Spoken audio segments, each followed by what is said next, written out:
Assalamualaikum warahmatullahi wabarakatuh. Saya Eha Meida Kartika akan menjelaskan materi yang pertama, yaitu mengenai sejarah peradaban Islam modern di India.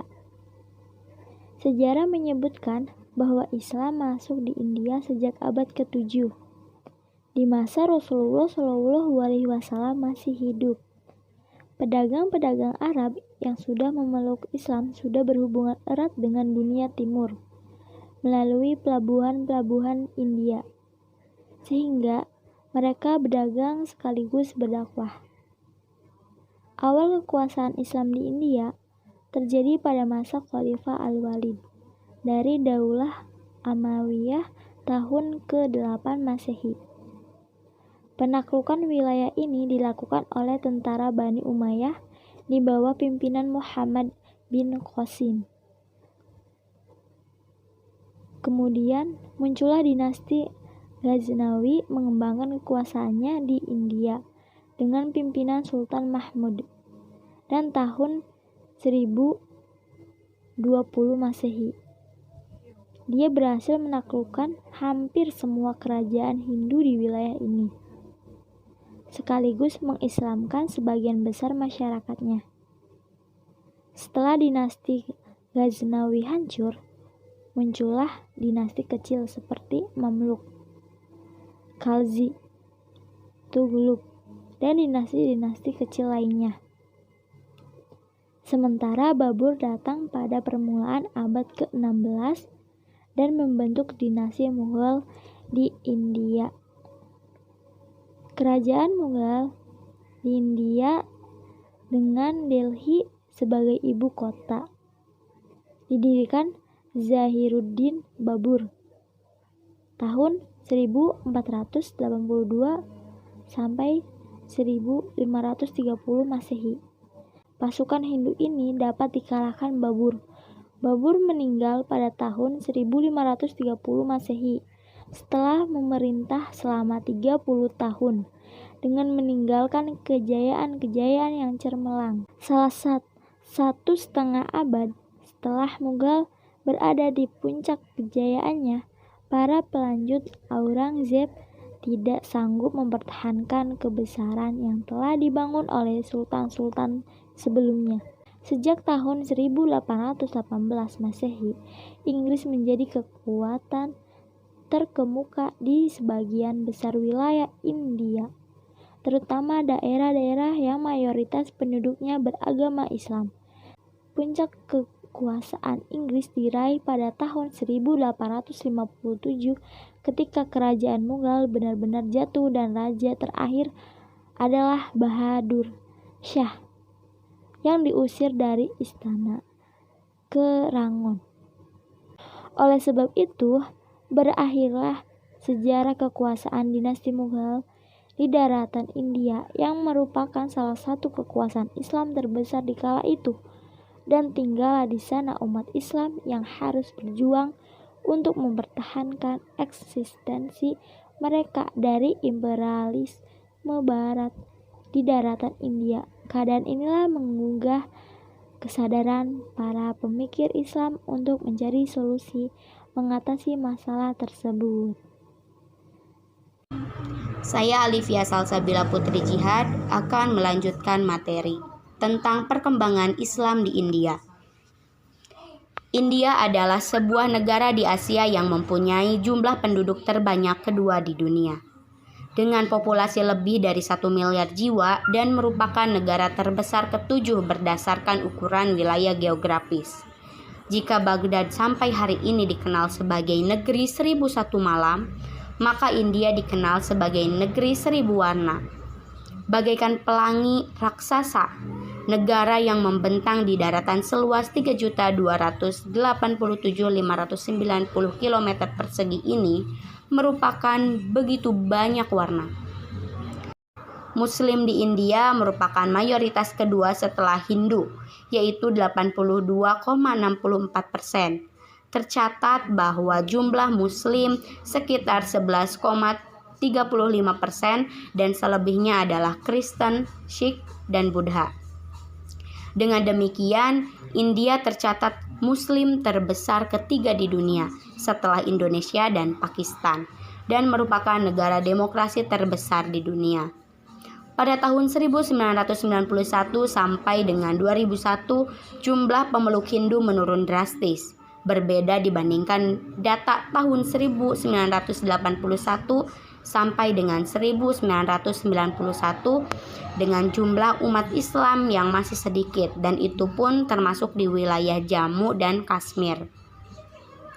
Oleh karena itu, umat Islam dalam 1 dekade terakhir ini menunjukkan pertumbuhan yang begitu pesat sekali, sehingga membuat media-media di India memperingatkan pemerintah untuk menyetop pertumbuhan umat Islam yang laju ini. Mungkin cukup sekian yang dapat saya sampaikan tentang materi perkembangan Islam di India.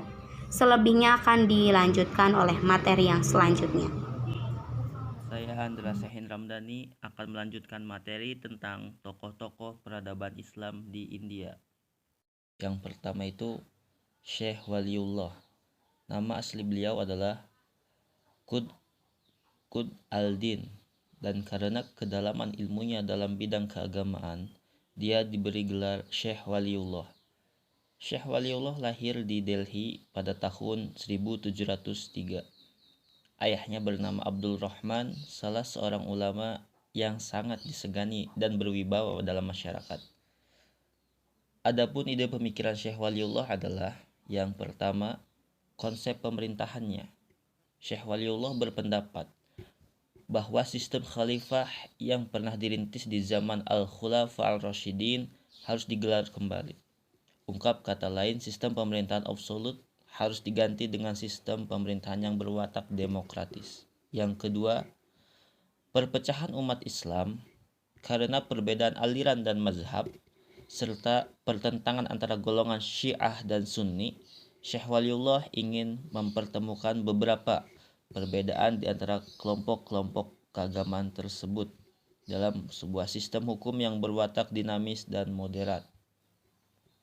Yang kedua, Sayyid Ahmad Khan. Sayyid Ahmad Khan lahir di Delhi pada tahun 1817 dan meninggal pada tahun 1889. Menurut keterangan sejarah, beliau keturunan dari Sayyidina Husain, cucu dari Nabi Muhammad SAW, melalui ibunda Fatimah dan Sayyidina Ali bin Abi Thalib. Sayyid Ahmad Khan terkenal dengan loyalitasnya kepada penguasa Inggris di masa itu. Di saat usia beliau 21 tahun, ia memasuki dinas pemerintahan Inggris. Ketika terjadi pemberontakan melawan Inggris pada tahun 1857, ia banyak berusaha mencegah terjadinya kekerasan, sehingga banyak menolong Inggris dari pembunuhan. Pihak Inggris menganggap Sayyid Khan ini telah berjasa, tetapi hadiah yang diberikan oleh Inggris kepadanya ia tolak. Sedang gelar Sir yang kemudian diberikan kepadanya dapat ia terima. Dengan kata lain, Sayyid Khan sangat berpengaruh sekali dalam tokoh-tokoh penyebaran Islam di India. Kemudian Sayyid Khan kembali lagi ke tanah airnya. Yang ketiga, Sayyid Amir Ali.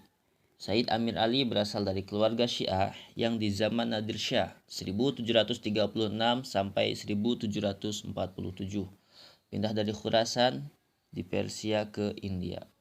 Pada tahun 1869, beliau pergi ke Inggris untuk meneruskan studinya. Kemudian selesai di tahun 1873 dengan memperoleh kesarjanaan dalam bidang hukum. Selesai dari studi, ia kembali ke negara asalnya, India, dan pernah bekerja sebagai pegawai, pengacara, hakim, dan guru besar dalam hukum Islam. Sayyid Amir Ali kemudian memajukan umat Islam. Ia berpendirian tidak ingin bergantung atau berkiblat kepada ketinggian dan kekuatan barat seperti halnya dengan Sayyid Ahmad Khan.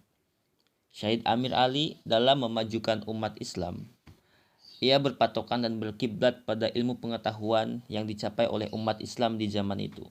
Kemudian Mereka kuat dan berpegang teguh pada ajaran Nabi Muhammad SAW dan berusaha keras untuk melaksanakannya. Saya akan melanjutkan materi tentang gerakan Aligarh. Gerakan Aligarh didirikan oleh Ahmad Khan yang bertujuan untuk melanjutkan ide-ide pembaharuannya. Inti dari gerakan ini merupakan respon terhadap kondisi masyarakat Islam India yang sudah sangat terpuruk.